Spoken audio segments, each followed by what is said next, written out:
Really exciting day today, the beginning of the season. I think all over the country now in every football facility. I don't know if there's a better day than this as you lead up to your first game. Questions? Did everyone report that you were expecting to report? We're expecting everybody to be here. We are waiting on a little bit of paperwork from the clearinghouse, and what I'll do is I'll give Jay an update before practice tomorrow. But we are expecting everybody to be here today. What about the general physical shape of the players that are here? You pleased with that? I'm pleased with it. I think there's going to be one or two guys that I think we're going to have to limit a little bit as we get into training camp. I remember my first year, Sami McDonald was coming off a knee procedure, and we had to limit him as we went through training camp to make sure that he'd be ready for that first game. And I think just like the eligibility issues, I'm going to give Jay a list before practice tomorrow, so you guys will have a heads up on kind of who's going to take all the reps and who might be just limited a little bit. I think I meant more from a conditioning standpoint. Oh, I'm really excited about the condition and the shape of the team. I think I think the team looked really good over the summer. It was great to be able to watch a little bit of it. That was nice. That new rule I thought was really helpful for us to get to know this football team. How did you guys use those 2 hours? Was it all just film, meaning? How did you break that down? We used it in the classroom. Yeah, we used it in the classroom, and then we left the on-field stuff to our strength staff because I think they do a great job with it. And with new coordinators and a new special teams coordinator, I thought it was really valuable for us. When you meet with the team tonight, what's going to be your message? No, our message is to be 1-0 tomorrow. I mean, that is our message.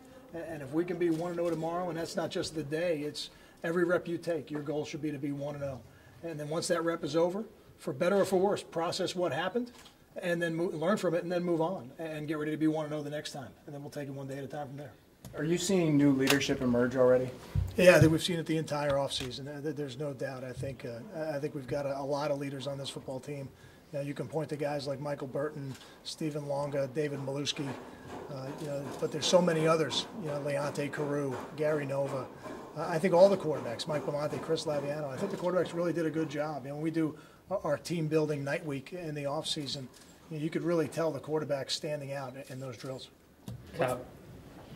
Given Washington State's uniqueness and how you guys struggled against that type of offense last year, and you have a lot of guys back, will you mix in more game prep in training camp than maybe you did last year, where there'd be more focus on Washington State? Then, will you handle the training camp schedule any differently? I don't think we'll handle it much differently. When you play a first game, you're fortunate. You do get more days to prepare than you normally would for a game during the season.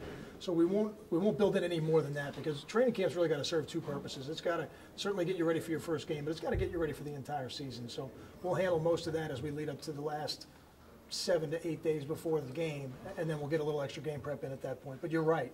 It was a style of offense that we didn't do as well against last year as we would have liked to. And I know our players are excited about the challenge of defending it right out of the gate. Kyle, how important will it be to get your full first-team offense out there to really evaluate how that unit is doing under Ralph? I think for Ralph it's going to be critical. I think Ralph has been waiting to work with guys like Tyler Croft and Paul James, and to have Leonte Carew at his full disposal.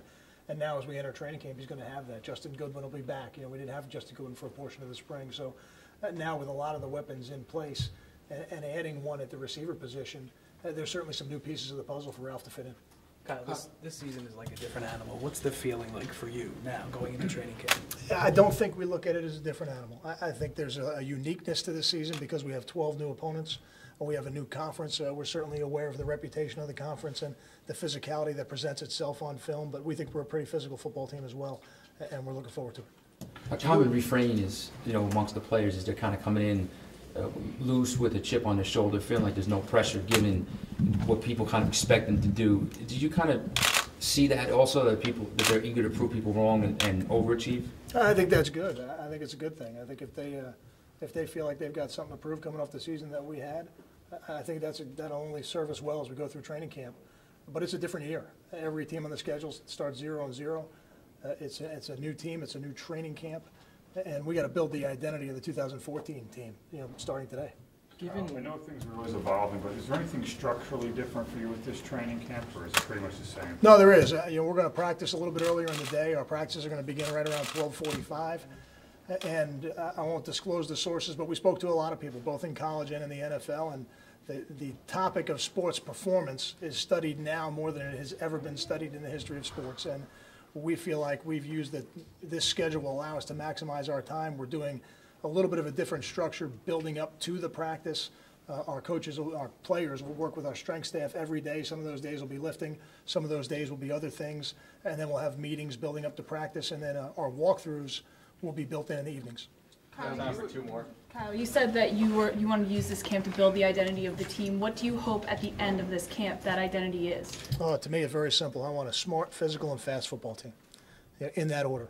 We need to play smart football to make sure that you don't lose a game before you win it. We need to be physical, which is really one of the identities of our program over the last decade, and we want to be fast. And I think we've got a fast football team. Well, it's got to show on the football field. So what are you looking for going into a new conference and where you guys will take? Do you feel like this is the most the program has to prove in a sense since maybe that 2006 season where you guys got on the map? I don't have any concerns about where we were picked. I think I saw an article a couple days ago where they showed all the preseason rankings for Rutgers over the last some odd years, and I don't think any of them are accurate. I think they're actually wrong in the other direction most of the time. So I don't really worry about where we were picked. I don't need any more motivation when I wake up in the morning other than the opportunity to be the Big Ten Eastern Division champion and have an opportunity to go play in the Big Ten championship game. And I know our players have said a couple things about having a chip on their shoulder, and if that's how they feel, they have every right to feel that way. But for me, being the Big Ten Eastern Division champion, the only motivation I need. Thanks, Kyle. Thank you.